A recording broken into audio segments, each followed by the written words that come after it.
Good morning, everybody. I want to welcome you here to the Prog Monster. My name is Murph. I am the host of this show. This is a show dedicated to progressive rock and other forms of rock music. And we're here with the series that we've been doing for the month of March, which is my 31 favorite rock bands who released 2 albums in the same year. In the case of this band, they actually had a couple of these incidents occur. I'm not as familiar with the later stuff. I'm still working my way through their discography, but I am familiar with the 2 we're going to talk about today. The first one is In the Wake of Poseidon, and Lizards is the other one. Sorry, it's trying to come out the bottom here, so maybe I should put it on the right way. Here it is. I think that's right. Is that right? Oh, nope, I think I got it backwards completely. I never know which way to hold this album.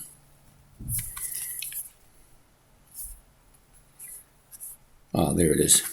King Crimson. Yep. Sorry, can't see it without my glasses too well. So we got the 2 King Crimson albums here, In the Wake of Poseidon, which is their second studio album, and Lizards, which is their third studio album. Now, I don't necessarily love Lizards. I think it's okay. It's a decent album. But this album is good. It may be almost as good as their debut album. I like this quite a bit. It grew on me quite a bit while it was in my playlist. I'm going to put my glasses on. Almost all the stuff on here is just really good. It's very difficult to see. For some reason, they decided to write it in a really light silver print on top of a multitude color background, as you can see. Very hard to read unless you got it on an angle, because you can't read it any other way. Some good stuff on this album. Probably the song that I like the most is kind of the quirky song. And this album always reminds me of Gentle Giant's Acquiring the Taste album because of this song, which is Cat Food. And they have a song that's similar to that on that album as well. So yeah, very kind of interesting, quirky type stuff, but not totally dissimilar from their first album. This is fairly very, very similar to their first album in that way, and sound with Greg Lake's vocals as well. I do like the album cover, and if you look at the album cover, you will see on the inside back another 6 figures and then 6 more on the front. Yeah, very interesting. Very interesting album cover and inside cover. Lizards, of course, is a multitude of colors, and I can never quite figure out which way is up.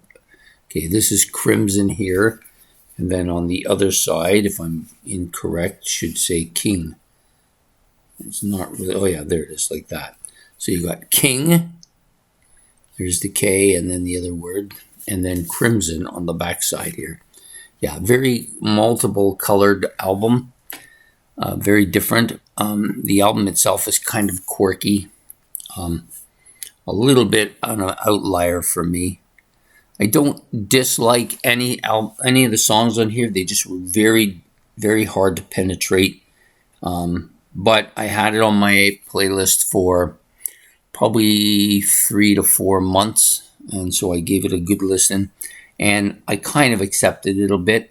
It'll probably go back into my playlist again, but I've got, of course, I'm now working on King Crimson's 5th, on their 6th album. So when I get through to the last one, when they have 12, then I'll go back and start listening to the ones that I thought were a little bit harder to penetrate. But overall, this is a good collection of 2 albums here from King Crimson. Please like and subscribe. That's much appreciated. And also, if you want to leave comments below in the comment section, you can do that as well. And we will see you tomorrow with another episode of my 31 favorite rock albums that were released. 31 favorite bands with 2 albums released in the same year. I don't know why I keep wanting to say that other thing. Okay, enough is enough, right? Have yourself a good day. Goodbye.